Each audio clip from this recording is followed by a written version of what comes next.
হলি ক্রসের সামনে একটা স্টুডেন্ট মারা গেছে, ট্রাক ওকে একবারে পিষে ফেলছে। এক্সিডেন্ট একটা পর একটা হয়ে যাচ্ছিল। আবার অটো রিক্সা, এরা তো মানে প্রতিনিয়ত কোন না কোন স্টুডেন্ট আহত হয়। ফার্মগেট থেকে রেল স্টেশন পর্যন্ত প্রায় 7-8টা শিক্ষা প্রতিষ্ঠান এবং গুরুত্বপূর্ণ প্রতিষ্ঠান থাকা সত্ত্বেও কেন এখানে স্পিড ব্রেকার দেওয়া হয় নাই? এই যে আমিও কালকে আহত হয়েছি অটো রিক্সার কারণে, সো এই জন্য অনেকদিন ধরে আন্দোলন করে আসছে। তার মধ্যে দিয়ে আবার আমাদের এক ভাই মাদ্রাসার, সেও ট্রাক চাপায় মারা গেছে। তো এটা নিয়ে আমরা প্রশাসনকে কালকে মানববন্ধন করার সময় প্রশাসন আমাদের ক্রিমিনাল বলে আখ্যায়িত করেছে। তারা স্টুডেন্টদের ধরে নিয়েছে বলে আমরা নাকি আমরা সন্ত্রাসী করতে আসছি। আমরা স্টুডেন্ট না, আমরা হচ্ছে ক্রিমিনাল। তো এইটা কেন সে বলবে? সে একজন প্রশাসনের লোক, সে আমাদের স্টুডেন্টদের কেন ক্রিমিনাল বলবে? আমরা তো আমাদের ন্যায্য দাবি নিতে আসছি। 5টা দাবি নিয়ে আমরা আমাদের যে বিজ্ঞান স্কুলে যেই স্কুল এবং কলেজের যে গলিটা আছে ওই গলির মধ্যে আমরা আন্দোলন করেছিলাম। আমরা বিভিন্ন মানববন্ধন করেছি, আমাদের কিছু দাবি ছিল, কিন্তু এই দাবিগুলো ওই দিন আমরা যখন করা হয়েছে ওনারা বলছে ওনারা এই দাবিগুলো মেনে নিবে এবং ওনারা সাথে সাথে সিটি কর্পোরেশনের লোক দিয়ে আমাদের ওই পাশে ময়লা ছিল, ময়লাগুলো পরিষ্কার করেছে।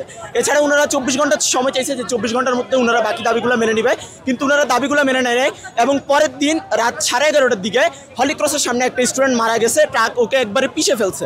ওর একদম মগজ টগজ বের হয়ে গেছে, একবারে বাজে অবস্থা। এই খবর সবাই জানে।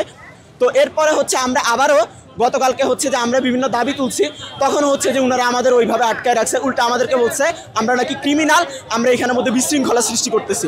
ওনারা অটোরিক্সার মতো যাচ্ছে, আমাদের যেসব দাবি ছিল ওনারা এইসব মানে নাই, ওনারা উল্টা আটকায় রাখছে। এই কারণে আজকে আমরা আবারও নেমেছি। আজকে আমাদের দাবিগুলো দেখা যাক ওনারা কি করে। ওদের স্বপ্ন পূরণে পাশে থাকতে পেরে আমরা গর্বিত। ট্রাকটি আপনার একটা রিক্সার সামনে দিয়ে ব্যাপার গতিতে যাচ্ছিল। আর ছেলেটি তার কর্মস্থল থেকে, সে এসি ফ্রিজের দোকানে কাজ করে, ছেলেটির নাম রিফাত। সে কাজ শেষ করে বাসায় ফিরতেছিল, তো ছেলেটিকে ফার্স্টে হচ্ছে ধাক্কা দেওয়া হয়। তার সাইকেলের হ্যান্ডেল লাগে, সাইকেলটি উড়ে গিয়ে রাস্তার সাইডে পড়ে এবং সজোরে মাথায় এসে ট্রাকটি তার চাকা উঠিয়ে দেয় এবং ছেলেটির শরীরের কোনো জায়গায় আঘাতের চিহ্ন ছিল না, শুধুমাত্র তার মাথায় লেগেছে এবং 4টি মগজের মধ্যে 3টি মগজ বের হয়ে একবারে ভর্তা হয়ে গিয়েছে। এবং সাথে সাথে পুলিশ তার বাবা যখন আসে, পুলিশ তার বাবাকে আশ্বাস দেয় যে বেপরোয়া ট্রাক চালককে হচ্ছে 24 ঘন্টার মধ্যেই ধরা হবে, কিন্তু এখন পর্যন্ত কোনো পদক্ষেপ দেখি না। এবং রাতের বেলা 12টার সময় সিটি কর্পোরেশনের লোক নামকা ওয়াস্তে এসে 2-3টা স্পিড ব্রেকার লাগিয়ে দিয়ে যায় ছোটো ছোটো, যেটা আসলে কোনো কার্যকর না। এবং যেই দিন এই ঘটনাটা ঘটে সেই দিনেই তেজগাঁও এলাকার শিক্ষার্থীবৃন্দ, কলেজ স্কুলের শিক্ষার্থীবৃন্দরা প্রতিবাদ করেছে যে এই এলাকায় ফার্মগেট থেকে রেল স্টেশন পর্যন্ত প্রায় 7-8টা শিক্ষা প্রতিষ্ঠান এবং গুরুত্বপূর্ণ প্রতিষ্ঠান থাকা সত্ত্বেও কেন এখানে স্পিড ব্রেকার দেওয়া হয় নাই, সেটা বলার পরেও তারা কার্যকর করে না এবং রাতেই এই ঘটনাটি ঘটে। আমরা প্রতিনিয়ত এখানে বিভিন্ন ধরনের দুর্ঘটনার শিকার হই।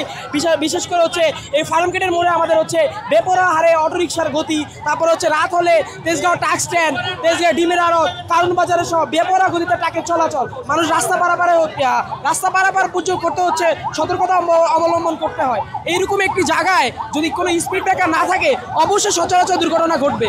কিন্তু এই যে আজ এরকম ঘটনাটি যে ঘটলো, এই যে আজ যদি পদক্ষেপ না নেয়, স্পিড ব্রেকার না লাগায়, ল্যাম্পপোস্ট না দেয় এবং যাত্রীদের জেব্রা ক্রসিং না দেয়, সচরাচর এই দুর্ঘটনাগুলো ঘটবে বলে আমি মনে করি।